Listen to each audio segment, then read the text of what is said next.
सच के साथ। नमस्कार, सिटी वाराणसी लाइव में आप सभी का स्वागत है। मैं हूं अमित मिश्रा। आइए देखते हैं आज के हेडलाइंस।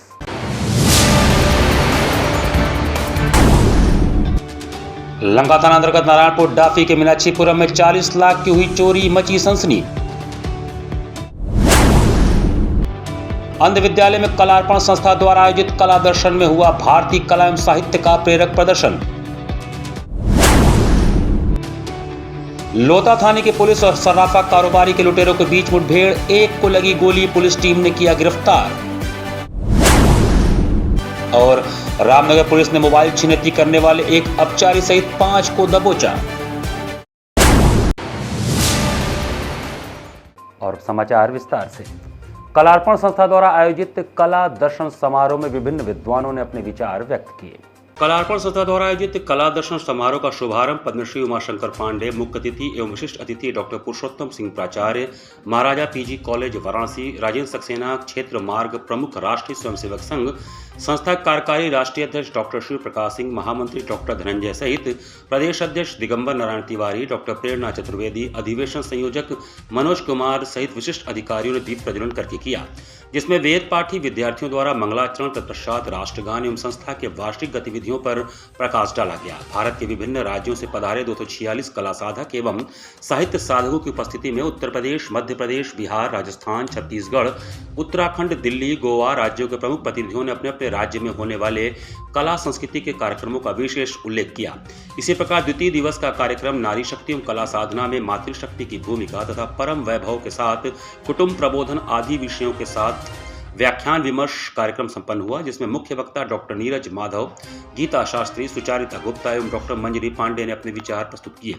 इसी क्रम में राष्ट्रीय कवि संस्था के संरक्षक प्रोफेसर ओमपाल सिंह नेडर की अध्यक्षता में कवि सम्मेलन का कार्यक्रम संपन्न हुआ, जिसमें लखनऊ से डॉक्टर कुसुम चौधरी, आगरा से कुमार प्रांजल प्रताप, हमीरपुर से शिव करण सरसा, महोबा से शिवरी नारायण खरे, नितेंद्र चौबे, बांदा से मनोज कुमार, आनंद किशोर लाल, दीनदयाल सोनी, उरई से रामशंकर गौर ने अपनी प्रमुख कविताएं प्रस्तुत की। कविता का संचालन दीनदयाल सोनी एवं डॉक्टर प्रेरणा चतुर्वेदी ने किया।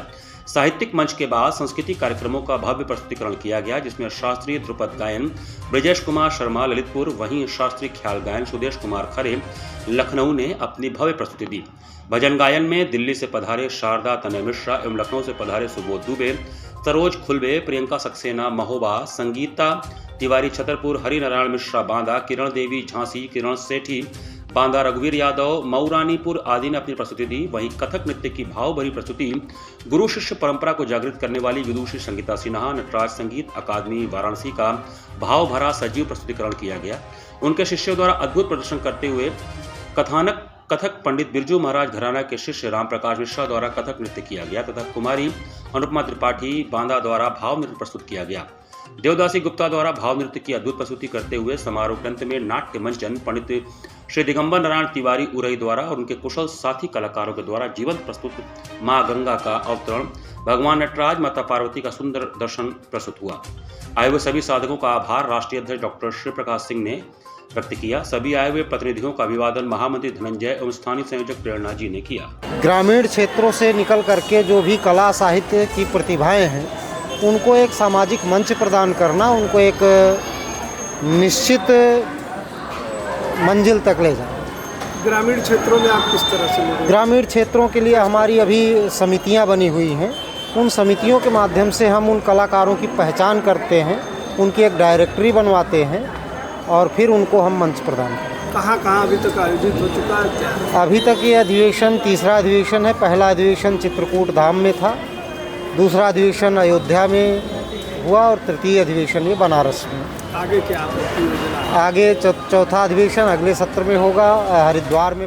आनंद पार्क दुर्गा कुंड में हिंदू संगठनों के पदाधिकारियों की बैठक आहूत की गई। दुर्गाकुंड स्थित आनंद पार्क में हिंदू संगठनों के पदाधिकारियों ने बैठक किया। बैठक में सभी ने आह्वान किया कि वाराणसी के सभी हिंदू मंदिरों में गैर हिंदू प्रवेश वर्जित किया जाए। शहर के जितने भी हिंदू संगठन हैं उनको एक किया जा रहा है और इस मुहिम को पूरे जिले स्तर पर चलाने की तैयारी की जा रही है। बैठक में सभी हिंदुओं को एक करने के लिए आह्वान किया गया।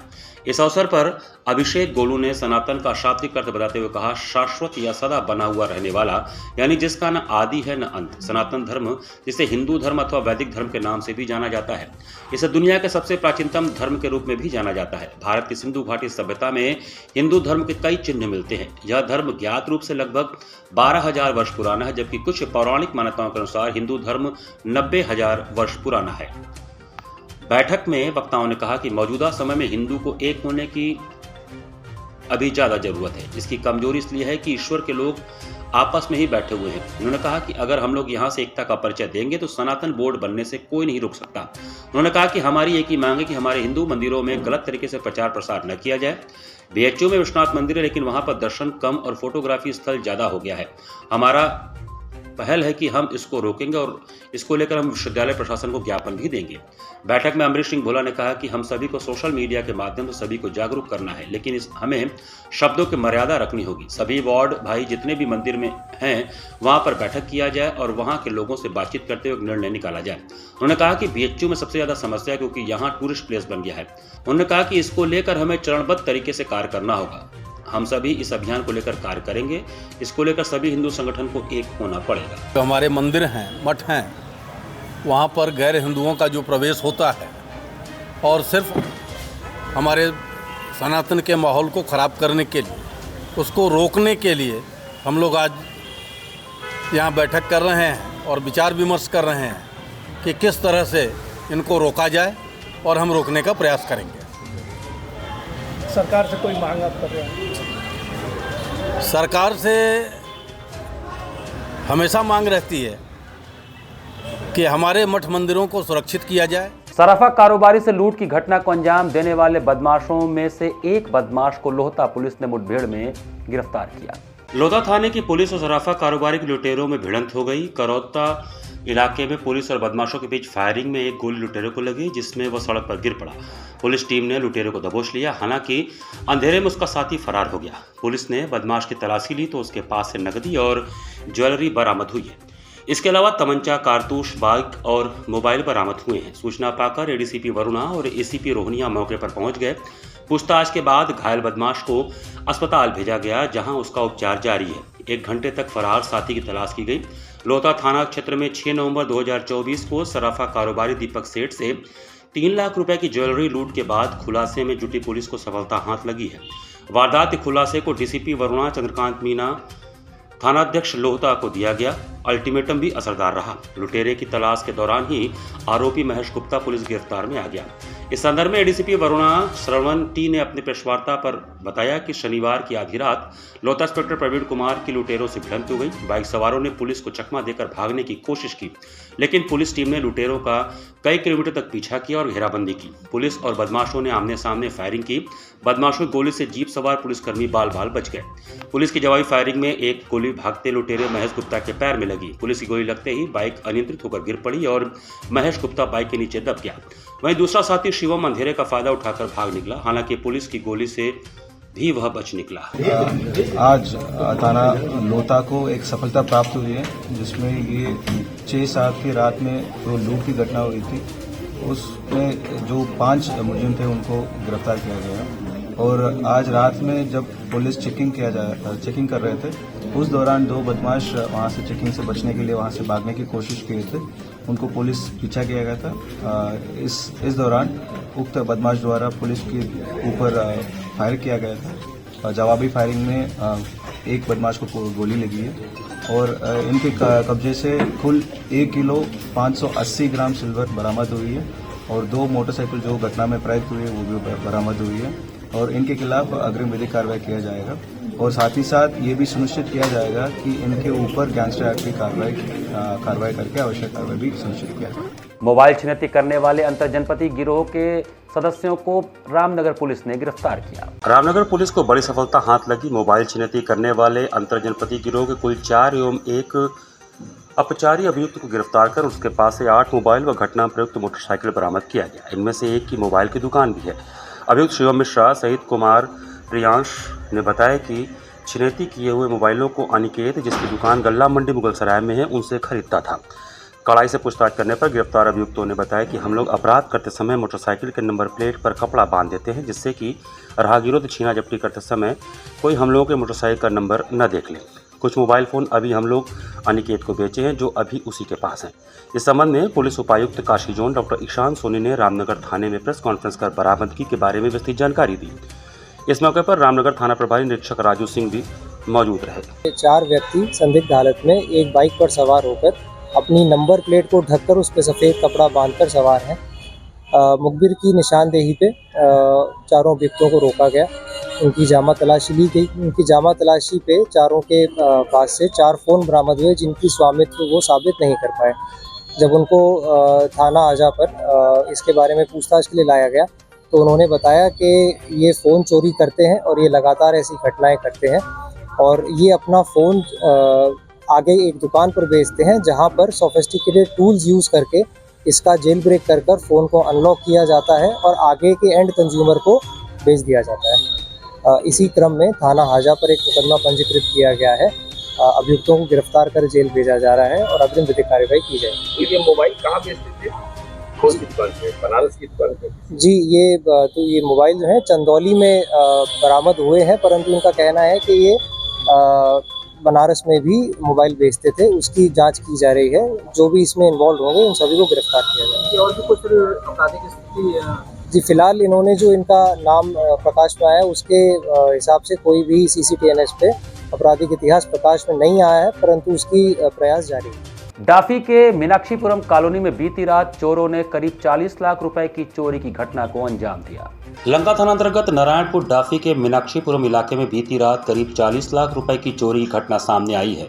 यह घटना राजेश कुमार सिंह के घर पर घटी, जब परिवार अपनी बेटी की तिलक और अंगूठी की रस्म के आयोजन में व्यस्त थे। राजेश कुमार सिंह ने बताया कि शनिवार की रात वो अपने परिवार के साथ अमरा अकरी चौराहा स्थित अलका पैलेस लॉन में आयोजित तिलक समारोह में गए थे, जहां उनके बेटी की शादी से पहले उनके होने वाले दामाद का तिलक चढ़ाया जा रहा था। जब वे रात 11 बजे लौटे तो उन्होंने देखा कि उनके घर का मुख्य गेट और कमरे का ताला टूटा हुआ है।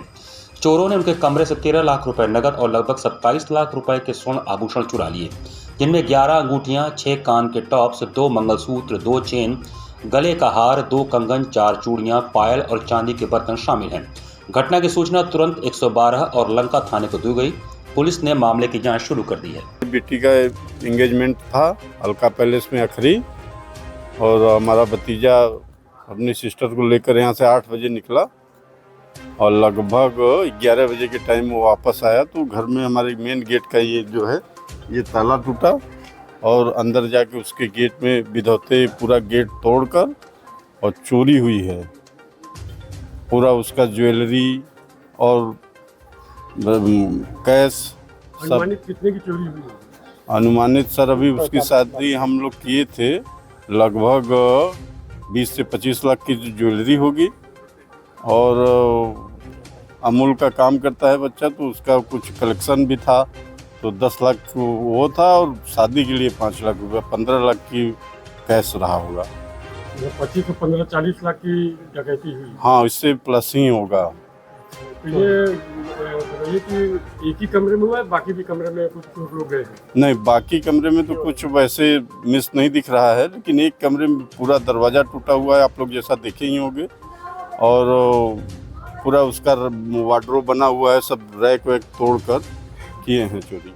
यहाँ पर वक्त तो चला है छोटे से ब्रेक का। बने रहिए सिटी वाराणसी लाइव के साथ। वाराणसी लाइव, सच के साथ।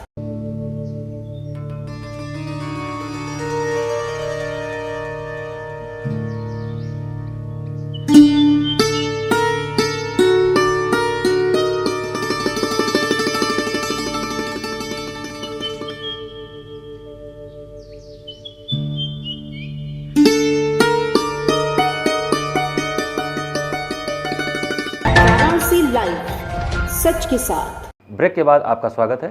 डॉक्टर संपूर्णानंद स्पोर्ट्स स्टेडियम में सांसद खेलकूद प्रतियोगिता का उद्घाटन किया गया। सिगरा स्थित डॉक्टर संपूर्णानंद स्पोर्ट्स स्टेडियम में सांसद खेलकूद प्रतियोगिता का आयोजन किया गया, जिसका उद्घाटन कैंट विधायक सौरभ श्रीवास्तव द्वारा किया गया। यह प्रतियोगिता 21 से 24 नवंबर तक आयोजित किया जाएगा, जिसमें विभिन्न प्रकार के खेल खेले जाएंगे। इसमें 1700 से ज़्यादा बच्चे भाग लेंगे। प्रतियोगिता के पहले दिन 250 के आसपास बच्चे शामिल हुए। प्रधानमंत्री नरेंद्र मोदी द्वारा सिगरा स्टेडियम लोकार्पण के बाद पहली बार ये प्रतियोगिता खेली जा रही है। इस दौरान निरीक्षण करने पहुंचे मुख्य विकास अधिकारी हिमांशु नागपाल ने भी टेबल टेनिस में हाथ आजमाया।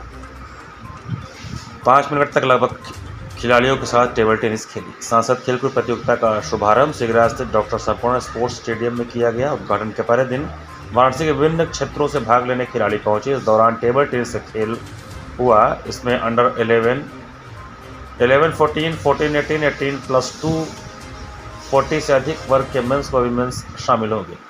मुख्य विकास अधिकारी हिमांशु नागपाल ने बताया कि काशी सांसद खेलकूद प्रतियोगिता पूरे नवंबर माह में आयोजित की जा रही है। 31 खेलों में 4 चरणों में इसका आयोजन किया जा रहा है। काशी के सिगरा स्टेडियम में टेबल टेनिस प्रतियोगिता का आयोजन किया जा रहा है, जिसमें लगभग 1000 से ज़्यादा खिलाड़ियों ने रजिस्ट्रेशन कर प्रतिभाग किया है, जो 3 दिनों तक चलेगा। हिमांशु नागपाल ने आगे बताया कि काशी सांसद खेलकूद प्रतियोगिता जो हो रही है उसमें अभी तक 2 लाख से ज़्यादा लोग प्रतिभाग कर चुके हैं। अभी जोनल स्तर, ब्लॉक स्तर एवं जिला स्तर की प्रतियोगिताएं शेष हैं। हमारा अनुमान है कि इस बार काशी सांसद खेलकूद प्रतियोगिता में 2.5 लाख से ज़्यादा लोग प्रतिभाग करेंगे। उन्होंने आगे कहा कि स्टेडियम का लोकार्पण प्रधानमंत्री नरेंद्र मोदी द्वारा जल्द किया गया है। सभी प्रतियोगिता के अंतिम चरण के मैच इसी सिगरा स्टेडियम में खेले जाने हैं। टेबल टेनिस के सेक्रेटरी एवं उत्तर प्रदेश सिलेक्शन कमेटी के सदस्य सरिता विश्वनाथ गोकर्ण ने बताया कि सांसद खेलकूद प्रतियोगिता के माध्यम से खिलाड़ियों को बहुत अच्छी सुविधा मिल रही है। यहाँ खिलाड़ियों को अच्छे कोच मिल जाएं, जिससे वह अंतर्राष्ट्रीय स्तर पर अपनी पहचान बना सके। हम लोगों के समय यह सुविधा उपलब्ध नहीं थी। गवर्नमेंट की तरफ से जो सुविधाएं मिल रही हैं इस समय वो बहुत ही अच्छा है। काशी सांसद खेलकूद प्रतियोगिता जो पूरे हमारे नवंबर माह में आयोजित की जा रही है। अभी 31 खेलों में 4 चरणों में इसका आयोजन हो रहा है। तो आज यहाँ टेबल टेनिस की प्रतियोगिता काशी सांसद खेलकूद प्रतियोगिता के अंतर्गत यहाँ सिगरा स्टेडियम में आयोजित की जा रही है। लगभग 1000 खिलाड़ियों ने इसमें रजिस्टर किया है, प्रतिभाग कर रहे हैं। 3 दिन तक ये प्रतियोगिता चलेगी। अब तक लगभग 2 लाख खिलाड़ियों ने काशी सांसद खेलकूद प्रतियोगिता की जो प्रतियोगिताएँ हुई हैं उसमें उन्होंने प्रतिभाग कर लिया है। अभी जोनल स्तर की प्रतियोगिताएं, ब्लॉक स्तर की प्रतियोगिताएं, जिला स्तर की प्रतियोगिताएं शेष हैं। तो हमारा अनुमान है कि पिछले साल से और भी ज़्यादा पार्टिसिपेशन इस साल होगा। 2.5 लाख से ऊपर लोग काशी सांसद खेलकूद प्रतियोगिता में भाग ले। संघ की तरफ से डिमांड करेंगे कि यहाँ मैचेस ज़्यादा से ज़्यादा हों और सुविधा में तो सब कुछ मोस्टली है ही है। जो भी काम होगा कोच अच्छा आ जाए जो कि यहाँ से बच्चों को निकाल सके और बच्चे इजी वे में स्टेडियम में पार्टिसिपेट कर सकें। पहले के अपेक्षा आप क्या अंतर लग रहा है टेबल टेनिस का लेके आप इसको बोले? बहुत ही अंतर। पहले हम लोगों के समय तो कुछ नहीं होता था। हम लोग तो shadow practice, I belongs to Varanasi, हम खेलने आते थे। DLW से ब्रह्मनाल प्लेयर्स नहीं होते थे, जगह नहीं मिलती थी। आज तो यहाँ कम से कम 10 से 15 टेबल लग जाएंगे। इंटरनेशनल टूर्नामेंट हम करा सकते हैं। सुविधा बहुत है, उसको हम कैसे ये करेंगे वो मेरे ऊपर। बाल विद्यालय माध्यमिक स्कूल में शनिवार को 3 दिवसीय 76वें वार्षिक खेलकूद समारोह का शुभारंभ हुआ। शनिवार को बाल विद्यालय माध्यमिक स्कूल डोमरी पड़ाव वाराणसी में 3 दिवसीय 76वें वार्षिक खेलकूद समारोह का उद्घाटन मुख्य अतिथि डॉक्टर नीलकंठ तिवारी, विधायक वाराणसी शहर दक्षिणी के कर कमलों द्वारा किया गया। प्रहलादगात शाखा की प्रधानाचार्य स्नेहलता पांडे तथा डोमरी के प्रधानाचार्य नीता त्रिपाठी मुख्य अतिथि का विद्यालय के मुख्य गेट पर पुष्प गुच्छ देकर तथा विद्यालय की छात्राओं ने पुष्प वर्षा कर स्वागत एवं अभिनंदन किया। कार्यक्रम का शुभारंभ श्री गणेश वंदना से किया गया। मुख्य अतिथियों विद्यालय के निदेशक मुकुल पांडे तथा दोनों विद्यालय के प्रधानाचार्य ने संयुक्त रूप से दीप प्रज्वलित किया। छात्राओं ने मुख्य अतिथि के स्वागत में स्वागत गीत प्रस्तुत किया। मुकुल पांडे द्वारा मुख्य अतिथि को बैज अलंकरण कर स्मृति चिन्ह भेंट दिया गया। तदुपरांत मुख्य अतिथि ने मशाल जलाते हुए छात्र छात्राओं को शपथ दिलाकर खेलकूद कार्यक्रम की शुरुआत की विधिवत घोषणा की। मुकुल पांडे ने स्वागत भाषण दिया। प्रधानाचार्य नीता त्रिपाठी ने आए हुए सभी अतिथियों तथा अभिभावकों को धन्यवाद ज्ञापित किया। इस अवसर पर बड़ी संख्या में छात्र छात्राएं, शिक्षक शिक्षिकाएं, अतिथि तथा अभिभावक उपस्थित रहे। तो ब्रांच प्रतिस्पर्धा में शामिल होते हैं और आपस में वो विभिन्न प्रकार के खेलों को जैसे शतरंज, कैरम, वॉलीबॉल, बास्केटबॉल, बैडमिंटन, लंबी रेस, ऊंची कूद, जेवलिंग थ्रो, डिस्कस थ्रो, ये सारी चीज़ें का प्रदर्शन करते हैं और जो टीमें फर्स्ट आती हैं उन्हें विद्यालय की तरफ से पूरे ईयर का सम्मान दिया जाता है और ट्रॉफी दी जाती है। बीएचयू के बिरला खेल मैदान में आयोजित BHU premier league T20 cricket प्रतियोगिता में एमएससी की टीम ने आईआईटी की टीम को 53 रनों से हराया। BHU premier league T20 cricket tournament का आयोजन विश्वविद्यालय के बिरला खेल मैदान पर आयोजित किया गया। टूर्नामेंट का उद्घाटन अमरीश सिंह भोला, बीएचयू छात्र संघ के पूर्व उपाध्यक्ष अरविंद शुक्ला, विश्वविद्यालय खेल बोर्ड के सचिव बीसी कापरी, chief proctor SP Singh, IMS वरिष्ठ वैज्ञानिक संतोष सिंह, हिंदी विभाग के वरिष्ठ प्रोफेसर विपिन कुमार व विंध्याचल यादव की उपस्थिति में हुआ। टूर्नामेंट का पहला मैच आईआईटी पीएचडी व विज्ञान संकाय की एमएससी के बीच खेला गया। आईआईटी की टीम ने टॉस जीतकर फील्डिंग का फैसला किया। एमएससी की टीम ने निर्धारित 12 ओवरों में 149 रन का विशाल स्कोर खड़ा किया, जिसके जवाब में आईआईटी की टीम मात्र 97 रन ही बना सकी और एमएससी की टीम 53 रन से यह मैच जीत गई। काशी हिंदू विश्वविद्यालय महामना जी की जब इसकी स्थापना कर रहे थे तो उस समय उनका यह संकल्प था कि विश्वविद्यालय में पढ़ाई और शिक्षा के लिए उन्होंने यह विश्वविद्यालय नहीं बनाया था। महामना का उद्देश्य था कि जैसे उन्होंने कहा था जिम भी विश्वविद्यालय में स्थित है, आईआईटी में भी है, काशी हिंदू विश्वविद्यालय में भी है, शिवाजी जिम खाना है, तो उनका विश्वविद्यालय बनाने के पीछे उद्देश्य था कि यहाँ के छात्र पढ़ें भी, खेलें भी और शारीरिक रूप से, मानसिक रूप से हर तरह के तैयार हों और देश के भविष्य के लिए बनकर आगे आए। इसी के निमित्त उन्होंने खेल के लिए भी बढ़ावा दिया। उसी के निमित्त हम लोग BHU premier league cricket tournament का आयोजन करते हैं। पावर लिफ्टर स्वर्गीय दिनेश यादव की पुण्यतिथि पर जिला पावर लिफ्टिंग और बेंच प्रेस महिला और पुरुष चैंपियनशिप का आयोजन किया गया। पावर लिफ्टर स्वर्गीय दिनेश यादव की पुण्यतिथि पर जिला पावर लिफ्टिंग और बेंच प्रेस चैंपियनशिप महिला पुरुष क्लासिक सब जूनियर, जूनियर, सीनियर, मास्टर का आयोजन रविवार को HIA लक्सा वाराणसी में किया गया, जिसमें विभिन्न वर्ग के महिला और पुरुष खिलाड़ियों ने भाग लिया। इस आयोजन के संदर्भ में जिला पावर लिफ्टिंग एसोसिएशन के सचिव एजाज खान ने बताया कि जिला पावर लिफ्टिंग एवं बेंच प्रेस द्वारा चैंपियनशिप किया गया है। इसमें महिला और पुरुष दोनों प्रतिभागी भाग ले रहे हैं। इसमें कई खिलाड़ी ऐसे हैं जो नेशनल एवं स्टेट लेवल पे खेल चुके हैं। एजाज खान ने आगे बताया कि पावर लिफ्टिंग में सब जूनियर, जूनियर एवं मास्टर खेल का प्रतियोगिता किया जा रहा है। Power lifting basically squat, bench press और डेडलिफ्ट, ये तीनों मिलाकर के पावर लिफ्टिंग होता है। पावर लिफ्टिंग और बेंच प्रेस दोनों ही भार वर्ग का, सब जूनियर, जूनियर, सीनियर, मास्टर आयु वर्ग का यहाँ प्रतियोगिता किया जा रहा है। संसद खेलकूद प्रतियोगिता चल रही है पूरे यूपी में, क्या मांग करेंगे कि इसको भी उसमें शामिल किया जाए? बिल्कुल किया जाए, क्योंकि ये पावर लिफ्टिंग एक ऐसा खेल है जो सारे खेलों का बेस है। यानी चेस का खिलाड़ी हो, चाहे बॉडी बिल्डर्स हो, चाहे बिलियर्ड्स खेलने वाला हो, सबको पावर स्ट्रेंथ की ज़रूरत होती है। और इस खेल की सबसे बड़ी खासियत है कि 16 साल का खिलाड़ी भी इसमें खेलता है, 76 ईयर्स का भी खिलाड़ी इसमें खेलता है। और भारत ने अंतर्राष्ट्रीय पदक बहुत सारे इस वर्ष पावर लिफ्टिंग में अर्जित किए। देव दीपावली के बाद गंगा तट पर बिखरे धार्मिक निर्माल्य को नमामि गंगे के स्वयंसेवकों ने साफ करने का बीड़ा उठाया। देव दीपावली के बाद गंगा तट पर बिखरे धार्मिक निर्माल्य को बटोरने के लिए नमामि गंगे ने महर्षि योगी वेद विज्ञान विद्यापीठ के वेद पाठी बटुकों के साथ बीड़ा उठाया। रविवार को संकटा घाट, सिंधिया घाट से मणिकर्णिका घाट तक गंगा किनारे पड़े हुए निर्माल्य, पॉलिथीन, कपड़े, चुनरी एवं धार्मिक तस्वीरें इत्यादि को बटोरकर नगर निगम कर्मचारियों के सुपुर्द किया। इस दरमियान लोगों से स्वच्छता बनाए रखने की अपील की गई। नमामि गंगे काशी क्षेत्र के संयोजक व नगर निगम के स्वच्छता ब्रांड एम्बेसडर राजेश शुक्ला के संयोजन में वेद पाठी बटुकों के साथ जनता ने भी प्रण लिया। हम नहीं रुकेंगे, हम स्वच्छ करेंगे। 12 ज्योतिर्लिंगों गंगाष्टकम का पाठ करके स्वच्छता के लिए आग्रह किया गया। गंगा सेवक राजेश शुक्ला ने कहा कि गंगा भारत के राष्ट्रीय जीवन का स्पंदन है। जन्म से लेकर मृत्यु तक के सारे संस्कार हम गंगा तट पर करते हैं। गंगा हमारी आस्था के साथ करोड़ों लोगों की आजीविका का साधन है। देव दीपावली पर हमने गंगा तट पर ढेर सारी खुशियां बटोरी, परंतु कई तरह की गंदगी भी हम गंगा तट पर छोड़कर चले आए। उन्होंने कहा कि जनमानस से निवेदन है कि गंगा हमारी है, गंगा के घाट हमारे हैं, अतः इनकी स्वच्छता की जिम्मेदारी भी हमारी है।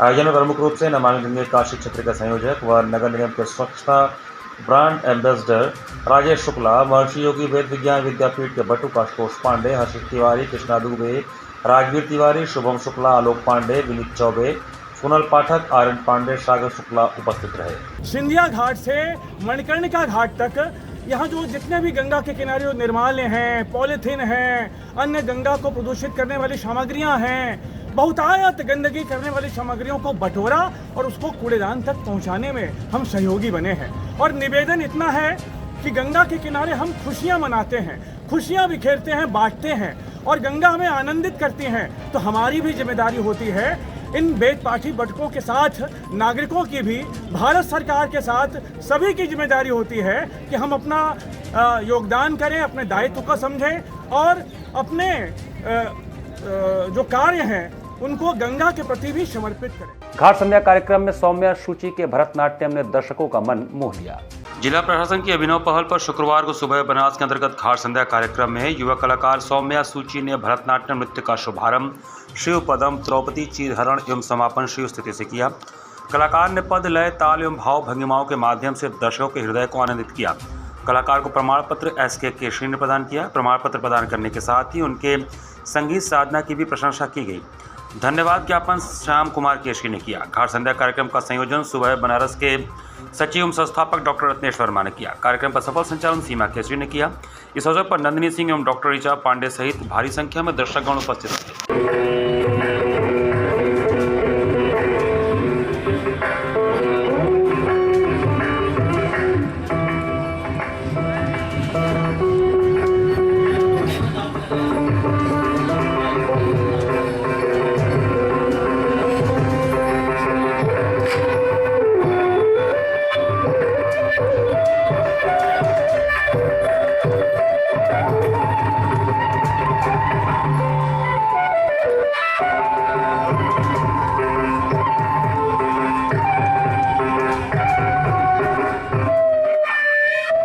इसी के साथ सिटी वाराणसी लाइव का ये संस्करण हम ही समाप्त करते हैं। मुझे दीजिए आज्ञा। नमस्कार।